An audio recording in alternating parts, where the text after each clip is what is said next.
tudo bem? Graça e paz. Sou Cícero Pereira do canal Eu na IBD.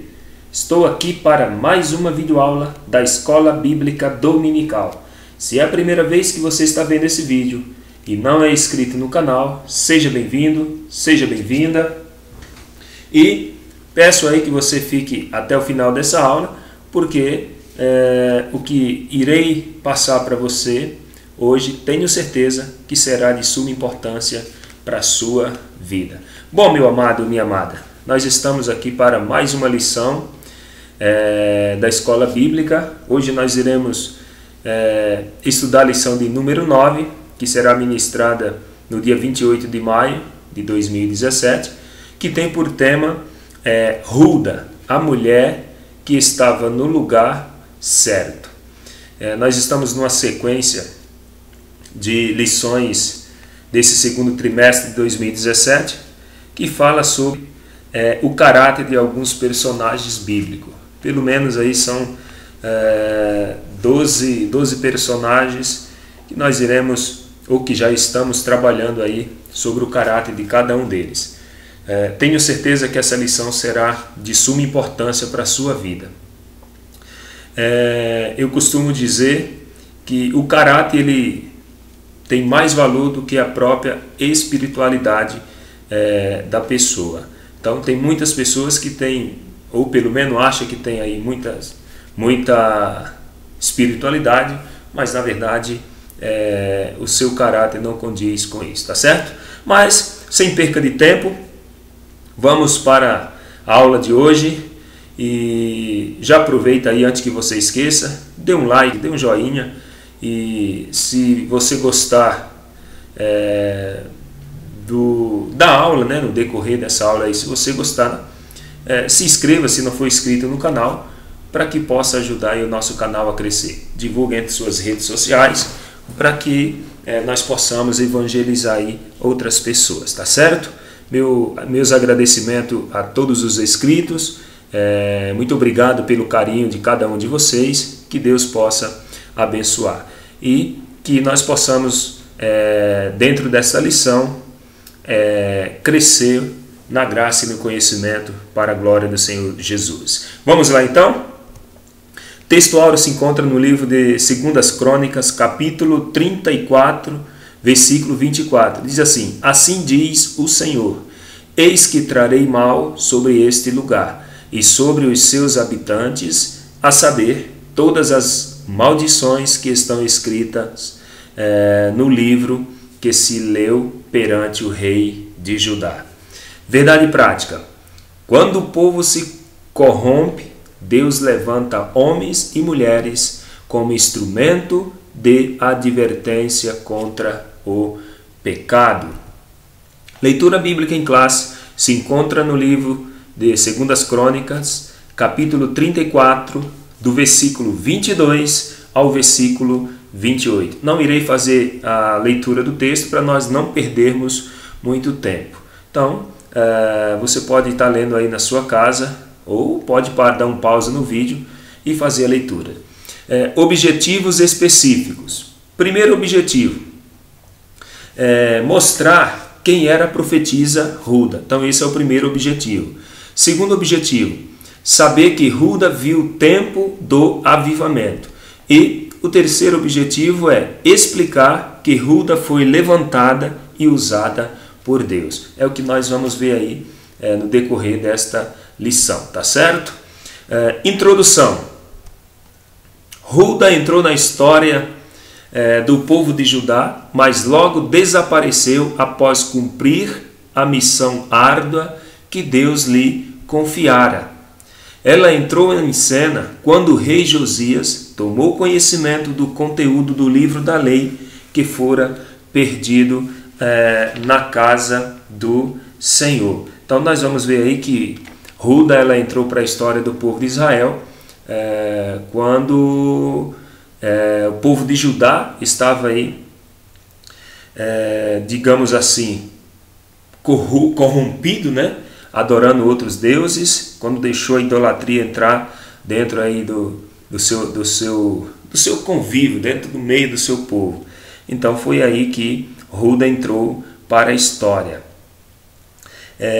Quando foi lido aí o livro da lei, né, o Pentateuco, Gênesis, Êxodo, Levítico, Número, Deuteronômio, e os cinco livros da lei. Então, quando foi lido perante o rei pediu que fosse em busca de um profeta, e na verdade foram de encontro à profetisa Hulda, e aí começou a história dela. Foi uma história curta, mas nós podemos aí tirar muitas lições para a nossa vida. E Hulda, usada por Deus, proferiu terríveis profecias contra Judá, mostrando que Deus iria derramar terrível juízo sobre a descendência do seu povo, né? Então, ao saber aí da profecia que Hulda tinha, na verdade não ela tinha proferido, ela interpretou, leu, né? Leram o livro para o rei, depois foi até ela e leu novamente o livro da lei, e ela aí deu a sua interpretação correta do que iria acontecer com o reino de Judá. Quem foi Hulda? Quem foi Hulda, né? Essa é uma pergunta. Bom, ela foi uma serva de Deus, tá certo? Que demonstrou um caráter firme, decidido e discreto, no tempo em que os reis e os profetas haviam se desviado dos caminhos do Senhor. Na verdade, aqui diz que nesse tempo aqui os profetas e os sacerdotes haveriam se desviado dos caminhos do Senhor, mas não bem assim, né? Porque existia nessa época, ela era contemporânea, né? Hulda, ela era contemporânea dos profetas Jeremias, Sofonias e possivelmente dizem que o profeta Abacuque. Então não é que todos os profetas tinham se desviado dos caminhos do Senhor, né?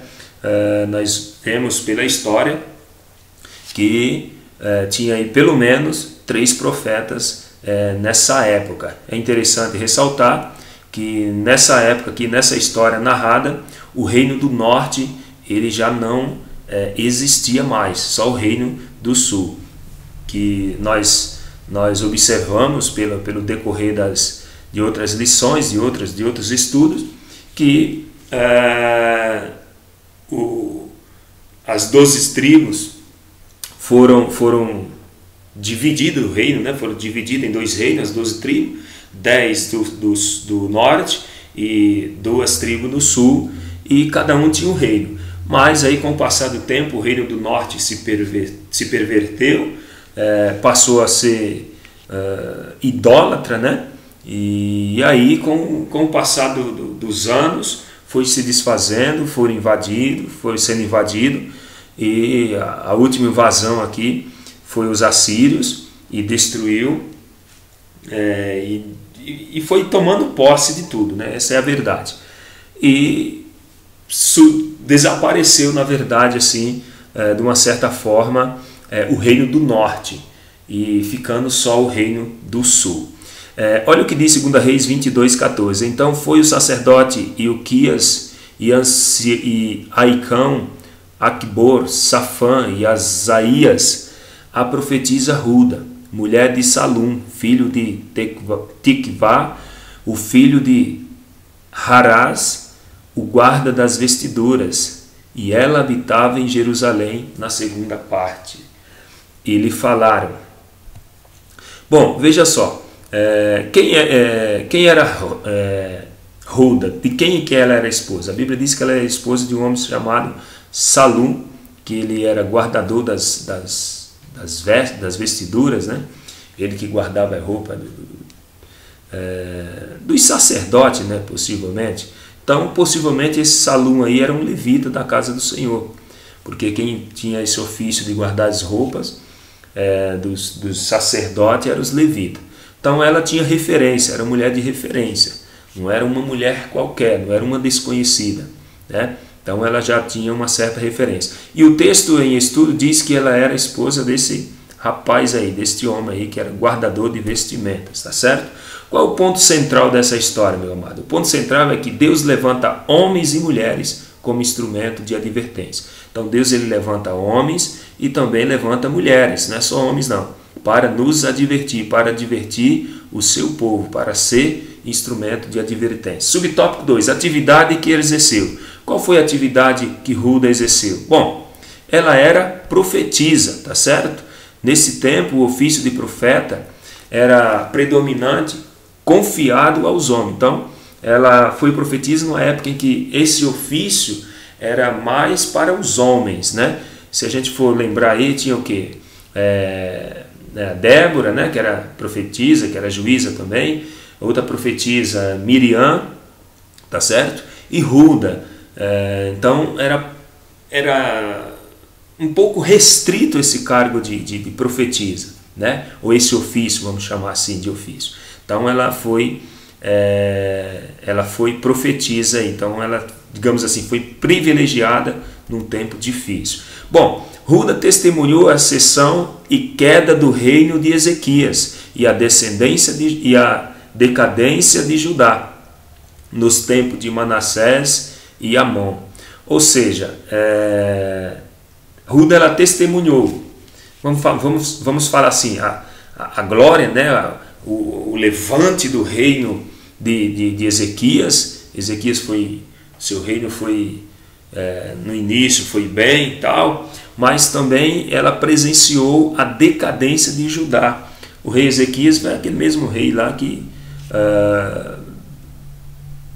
Deus mandou avisar que ele ia morrer e tal, e depois ele orou e chorou e Deus acrescentou mais 15 anos de vida e tal, e no final não foi lá essas coisas, né? Então essa Hulda, essa profetisa aí, ela já era uma mulher de idade. Percebemos que depois Manassés morreu e quem assumiu foi seu filho Amon, e depois que foi o rei Josias. Então Manassés reinou aí por um período de tempo, depois Amon, mais ou menos aí esse período aí de 52, 54 anos de reinado entre Manassés e Amon. Amon reinou 2 anos. 2 anos. Manassés, acho que um pouco 40 anos, 50 anos, não lembro agora muito bem, mas ele reinou bastante tempo. Esse período aí, a profetisa Hulda, ela vivenciou esse período. Então ela viu a ascensão, né, do reino de Ezequias e também a decadência do reino de Judá. Assim o Senhor trouxe sobre eles os capitães do exército do rei da Síria, os quais prenderam a Manassés com gancho e amarrando com cadeias o levaram para a Babilônia. Então Hulda presenciou esse evento também, porque ela era da época. Ela entrou em cena num momento dramático da história do reino de Judá, isso por volta do ano 639 a 609 a.C. Subtópico 3, Deus ouviu Hulda. Deus ouviu as orações de Hulda. Se os outros reis não tomaram conhecimento de seu ministério profético, ela viu Deus trabalhar de forma evidente para ouvir suas orações e levantou um menino. Esse menino aqui é Josias, para promover mudanças impactantes no reino de Judá. Então, se os outros reis, né, os reis da época dela lá, não deram muito crédito, vamos dizer assim, a ela, não procuraram, mas Deus estava ouvindo as orações dela, trabalhou de forma evidente e clara, né?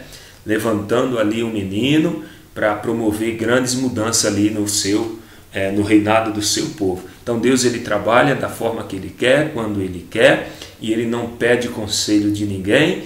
Deus ele usa homem, ele usa mulher, ele usa menino, ele usa criança, ele usa quem ele quiser, porque ele é soberano. Tópico 2. Hulda vê o tempo do avivamento. Subtópico 1. Josias promove verdadeiro avivamento. Ao 8º ano de idade, Josias foi posto no trono pelo povo. Então, com 8 anos de idade, Josias ele foi, vamos chamar de coroado já rei. Claro que ele não tomava as decisões, uma criança de 8 anos não toma decisões. Tinha alguém que lhe desse as instruções, mas ele já foi coroado a rei. E ele reinou por 32 anos, né? Ele reinou por 32 anos. Tornou-se o 17º rei de Judá.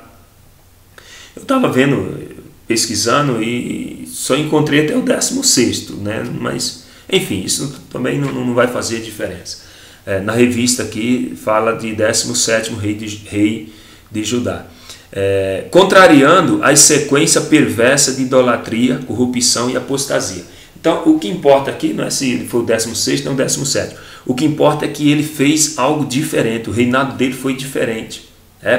Ele tirou, ele eliminou toda a idolatria, corrupção e apostasia dentro de Israel ali no seu reinado. Ele foi um rei diferente. Fez o que era reto aos olhos do Senhor. Olha só. E andou nos caminhos de Davi, seu pai, sem se desviar deles, nem para a direita, nem para a esquerda, segundo as Crônicas 34:2. Então Manassés ele fez algo diferente, Josias, ele fez algo impactante, algo que mudou a história do seu reinado, tá certo? Subtópico 2, aboliu a idolatria. Ainda moço, tomou medidas drásticas e corajosa contra a idolatria que tomou conta de Jerusalém e das cidades vizinhas no 8º ano de seu reinado. Então veja só, ele foi coroado com 8 anos e no 8º ano do seu reinado, isso quer dizer que 8 mais 8 são 16. Então ele tinha aproximadamente aí 16, 17 anos, era um jovem. Então, para um jovem rei tomar algumas decisões diferentes, ou para tomar uma decisão dessa, porque todo mundo já estava ali já no conceito de idolatria, tanto Jerusalém como as vizinhanças, né? Então ele foi um rei corajoso, um rei que desafiou, né, todos. Por quê? Porque ele confiava no Senhor. Olha só, porque no 8º ano do seu reinado, sendo ainda moço, começou a buscar a Deus. Olha só, o Deus de Davi, seu pai, e no 10º ano começou a purificar Judá e Jerusalém dos altos e dos bosques, das imagens de escultura e de fundição, e derrubou perante ele os altares de Baalins e despedaçou as imagens que estavam acima deles, e os bosques e as imagens e as esculturas de fundição quebrou e reduziu a pó, e o aspergiu sobre a sepultura dos que lhes tinha sacrificado, e os ossos dos sacerdotes queimou sobre os seus altares e purificou a Judá e a Jerusalém. O mesmo fez na cidade de Manassés e Efraim, de Simeão e ainda até Naftali, em seus lugares assolados ao redor, e tendo derrubado os altares, os bosques e as imagens de escultura até reduzi-los a pó, e tendo despedaçado todas as imagens do sol em toda a terra de Israel. Então voltou para Jerusalém, segundo as Crônicas 34, do 3 ao 7. Então ele foi ousado, ele confiou, ele adorou o Senhor e ele fez algo diferente, ele despedaçou, acabou com a idolatria. Foi fácil ele tomar essa decisão, né? Essa medida? Foi fácil ele tomar essa medida? Não, de jeito nenhum, não foi fácil. Porém, ele tinha respaldo de Deus e apoio de homens sérios que trabalhavam no reino de Deus. Então, ele tinha o respaldo de Deus, da palavra de Deus. E ele tinha homens sérios, líderes sérios, que estavam do lado dele ali, apoiando, que não visava os seus próprios interesses, mas visava o interesse também do povo, né? A diferença de um grande líder é que ele não pensa só nele, ele pensa no povo, né? Josias, ele não pensou só no seu próprio interesse, ele pensou no interesse do povo. Ele diz: não, eu vou buscar a Deus, né? Deus na lei de Deus está escrito que não devemos adorar imagens, que não podemos nos prostrar diante de outros deuses, né? Então ele tomou uma decisão, uma medida drástica, e não foi fácil, né? Enfrentou todos, mas tinha respaldo do Senhor, e o Senhor deu vitória para ele. Subtópico 3, resgatou a lei do Senhor.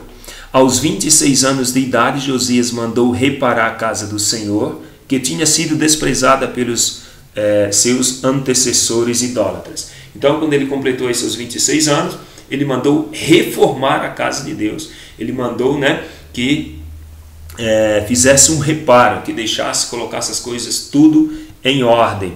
E no ano 18º do seu reinado, havendo já purificado a terra e a casa, enviou a Safã, filho de Azalias, e a Maazéias, governador da cidade, e a Joá, filho de Joacás, cronista, para repararem a casa do Senhor seu Deus. Segundo as Crônicas 34, 8 ao 11. Então, o que ele fez?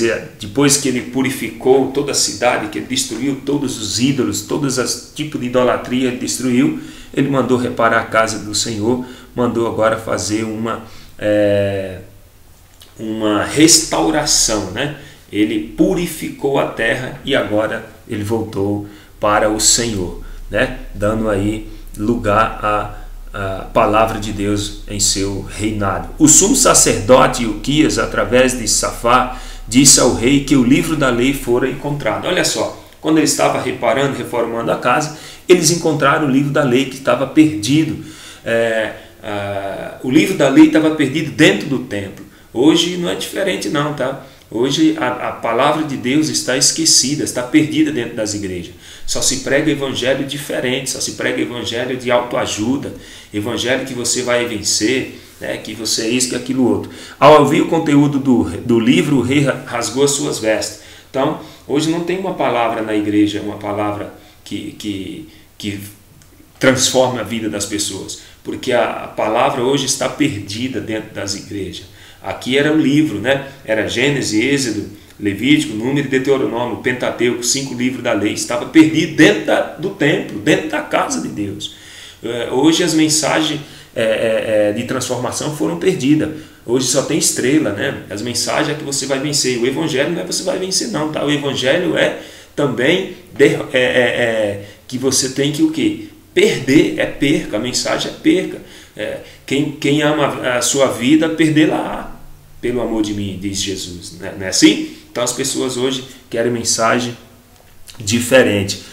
O livro, né, a Bíblia Sagrada hoje está perdida dentro das igrejas. Não tem mais mensagem salvífica, não tem mais mensagem de transformação. Não se fala mais em libertação, em renúncia, em arrependimento, em salvação. Não se fala mais nisso. Se fala em outras coisas que chamam aí de evangelho. Josias disse o seguinte: ide, consultai ao Senhor por mim e pelos que restam em Israel e em Judá sobre as palavras deste livro que se achou, porque grande é o furor do Senhor que se derramou sobre nós, porquanto nossos pais não guardaram a palavra do Senhor para fazerem conforme tudo quanto está escrito neste livro. Segundo as Crônicas 34, 21. Então Josias temeu em seu coração, tá certo?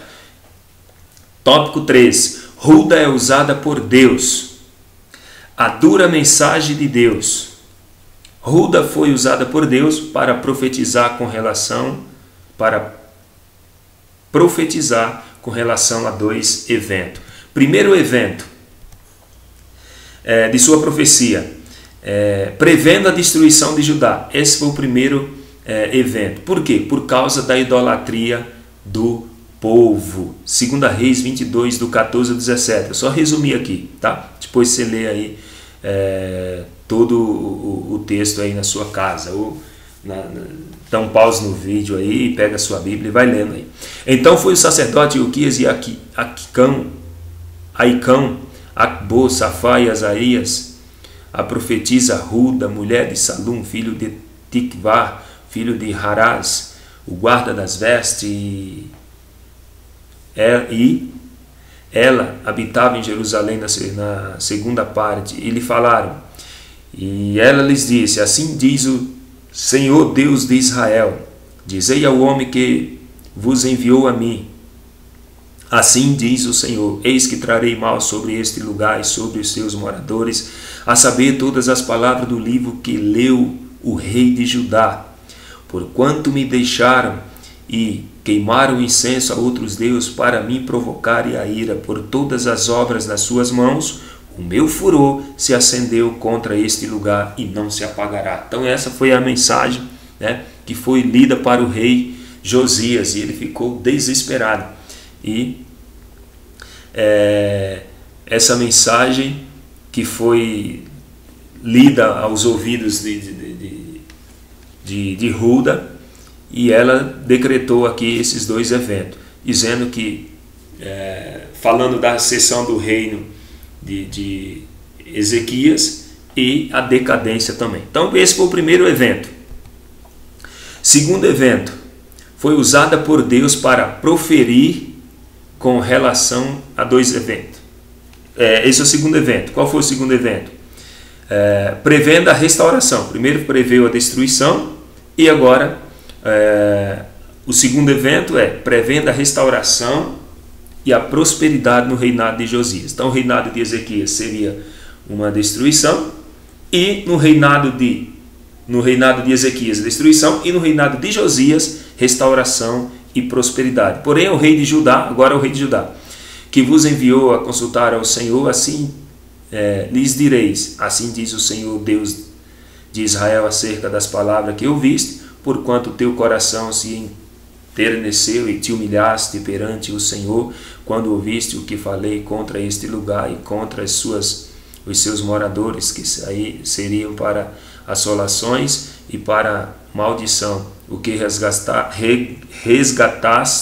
as tuas vestes e choraste perante mim, também eu te ouvi, diz o Senhor. Por isso eis que eu te recolherei a teus pais, e tu serás recolhido em paz à tua sepultura, e os teus olhos não verão todo o mal que hei de trazer sobre este lugar.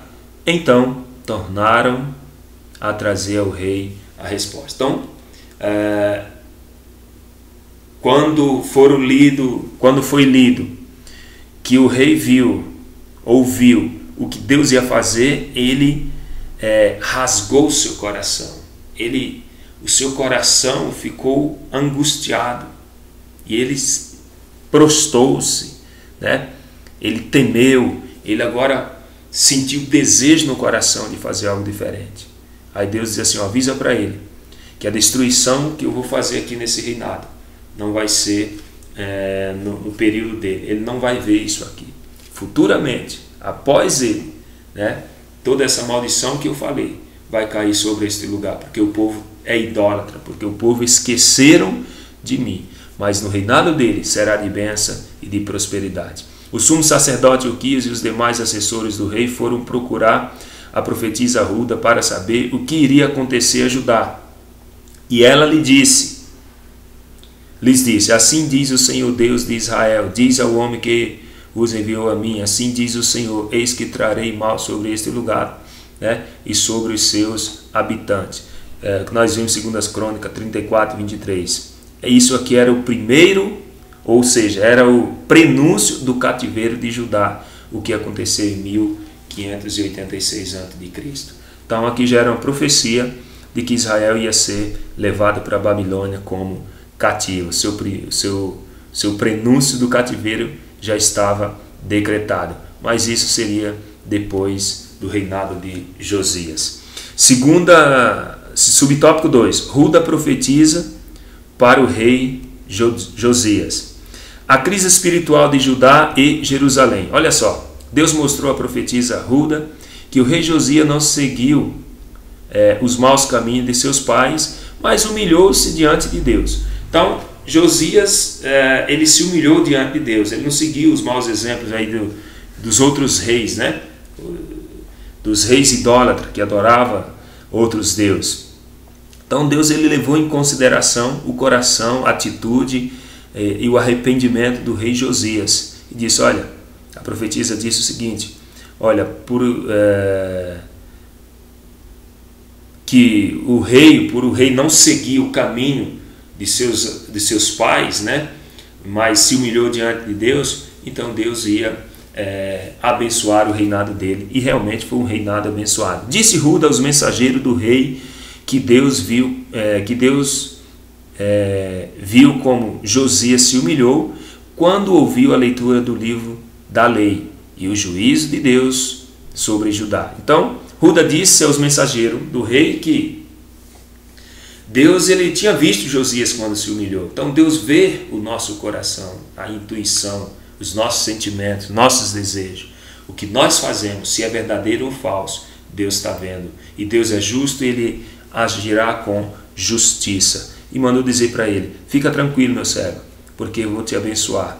Fica tranquilo, porque o teu reinado terá sucesso. Né? Se você está tranquilo, se você está se humilhando, minha irmã ou meu irmão, diante do Senhor, confiando no Senhor, descansa nele. Assim diz o Deus de Israel: quantas as palavras que ouviste, porquanto o teu coração se enterneceu e te humilhaste perante Deus, ouvindo as suas palavras contra este lugar, contra os seus habitantes, e te humilhaste perante mim, e rasgaste as tuas vestes, e choraste perante mim, também eu te ouvi, diz o Senhor.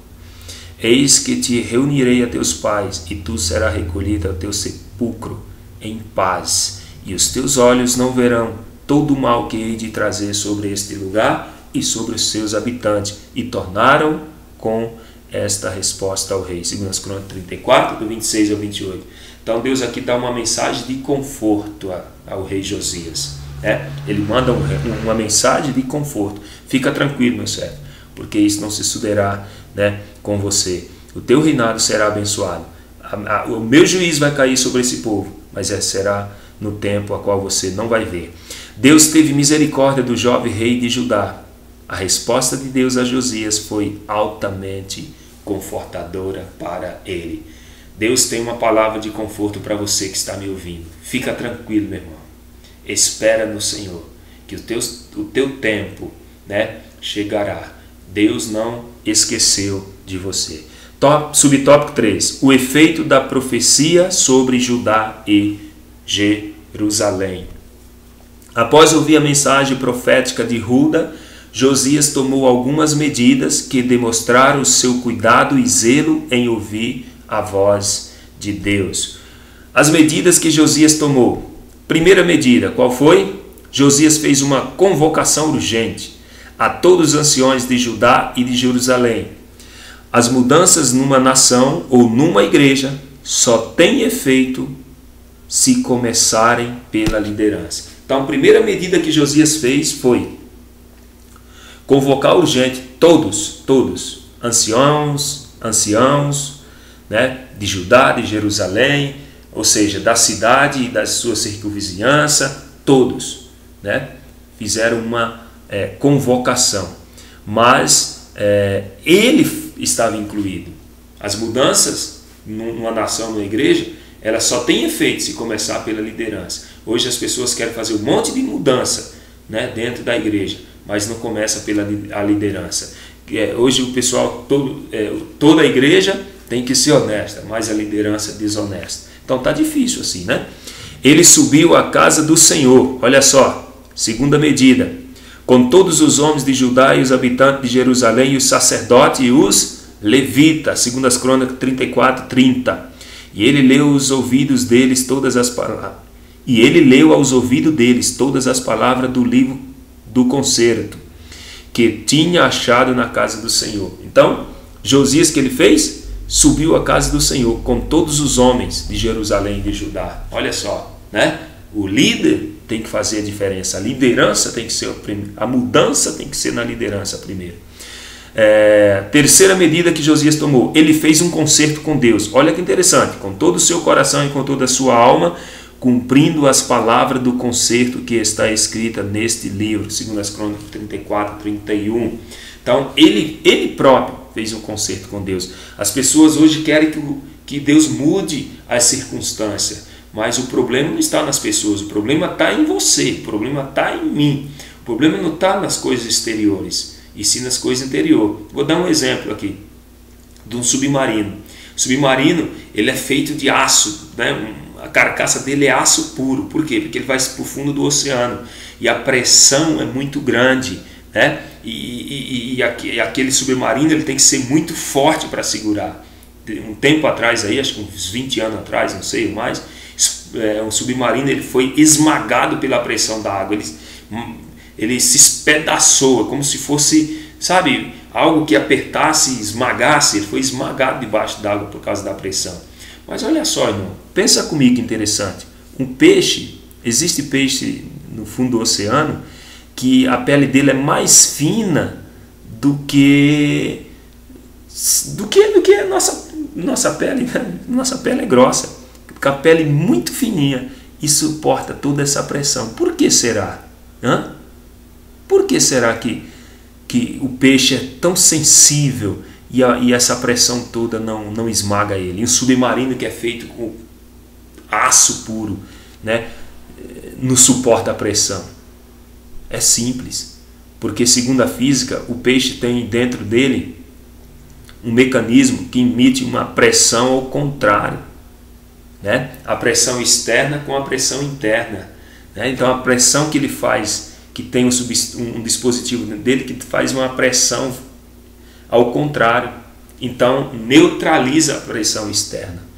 Para ser mais simples e objetivo, o que você tem dentro de você é o Espírito Santo, então a pressão externa não vai explodir você. Agora, se você não tem o Espírito Santo, as doutrinas da tua igreja, de homens, tá? Vai explodir você, né? Você sozinho se explode, porque a pressão vai explodir. Se você não caiu, vai cair mais cedo ou mais tarde, porque a pressão está explodindo, está apertando você, e você não tem um dispositivo dentro de você para neutralizar. E a Bíblia diz que maior é aquele que habita em nós. Se o Espírito Santo habita em você, a pressão externa não vai te esmagar. Fica tranquilo, você vai navegar, você vai andar tranquilo, porque a pressão de fora tem uma pressão maior dentro que neutraliza. O Espírito Santo é maior do que a pressão externa, meu amigo. Você só vence o pecado se o Espírito Santo habitar em você. Não é com doutrinas, com regras e costumes, com vestes e costumes, e não pode isso, não pode aquilo, você não pode fazer isso que é pecado. Isso aí não chega a lugar nenhum. Mais cedo ou mais tarde você vai cair. Agora, se o Espírito Santo habitar em você, você vence tudo isso aí. Bom, vamos lá. Quarta medida. Ele levou o povo a fazer o concerto com Deus. Então, ele fez o concerto, agora ele levou o povo a fazer. Repito a dizer que a mudança primeiro tem que partir do líder, da liderança. Foi o que Josias fez. Por isso que o reino dele teve sucesso. E fez estar em pé todos quantos se acharam em Jerusalém e Benjamim. E os habitantes de Jerusalém fizeram conforme o concerto de Deus. 2 Crônicas 34, 32. Então, ele levou o povo a fazer o concerto. Mas primeiro ele fez a mudança, primeiro partiu dele. O verdadeiro líder vai na frente e influencia seus liderados, né? Então esse é o verdadeiro líder que vai na frente, tá? Bom, e a quinta medida que ele tomou, ele aboliu a idolatria, determinou que todas as abominações fossem tiradas do meio de Israel. Então ele abominou com o pecado para que a mão de Deus pudesse trabalhar. Depois das reformas necessárias, Josias cumpriu o que Deus determinara. O que é que ele fez? Celebrou a Páscoa. Quando ele fez as reformas necessárias, reparou o templo, reformou o templo, ele agora celebrou a Páscoa. Celebrou que é a Páscoa? A Páscoa é libertação, a Páscoa é livramento. A nossa Páscoa hoje é Jesus Cristo, né? Então Josias celebrou a Páscoa ao Senhor em Jerusalém e mataram o cordeiro da Páscoa no 14º dia do primeiro mês. Tá certo, meu irmão? Nós chegamos a mais uma conclusão de mais uma videoaula.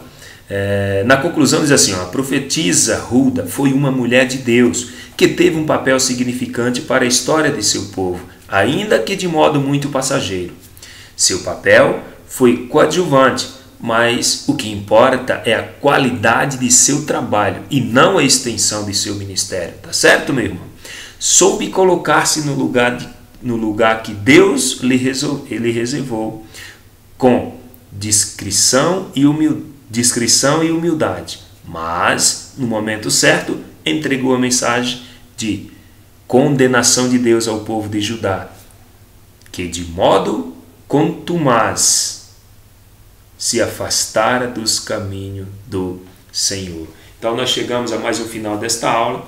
Espero, que o Espírito Santo possa ter trabalhado na sua vida e que você possa ter adquirido aí algo para a sua vida, que esta lição tenha servido de suporte para a sua vida espiritual, de aprendizado para a sua vida espiritual. Hulda foi uma mulher usada por Deus na hora certa. Seu ministério foi curto, mas foi objetivo. Meu irmão, tudo na nossa vida tem um tempo determinado pelo Eterno. Então que Deus possa lhes abençoar. Estou muito feliz com vocês que estão acompanhando aí o meu trabalho. Você que é professor da escola dominical e quer dar uma aula diferente, quer levar algo diferente para a sua classe, convido você a baixar esse slide. Ele é em PowerPoint, gratuito, você não vai pagar nada. Baixa ele, faça uso desse trabalho, você pode fazer suas alterações, você pode usar ele no Data Show. Se não tiver Data Show na tua igreja, você pode levar sua televisão de LED com o notebook, você conecta com o cabo de HDMI e pronto, você tem uma lição objetiva, simples, fácil de compreensão. Eu simplesmente aqui, essa aula é mais para explicar como você usar esse slide, como você usar esta lição. Claro que você não vai usar os meus argumentos, é bem resumido, não dá para entrar em questões, até porque para não ficar muito longo o vídeo. Mas que Deus possa abençoar. Se não é inscrito no meu canal, se inscreva, visite aí o meu blog, me siga nas redes sociais, Facebook, no Instagram, visite o meu canal, lá tem todas as outras lições anteriores, desde o 4º trimestre do ano passado, 2016, até a lição de hoje, e tem uns documentários lá muito interessantes. Você pode tá assistindo ou quiser baixar para você depois assistir na sua casa, fique tranquilo. Meus irmãos, minhas irmãs, Deus abençoe, que o Espírito Santo nos ajude e até a próxima aula, que será a aula de número 10. Deus abençoe em nome de Jesus.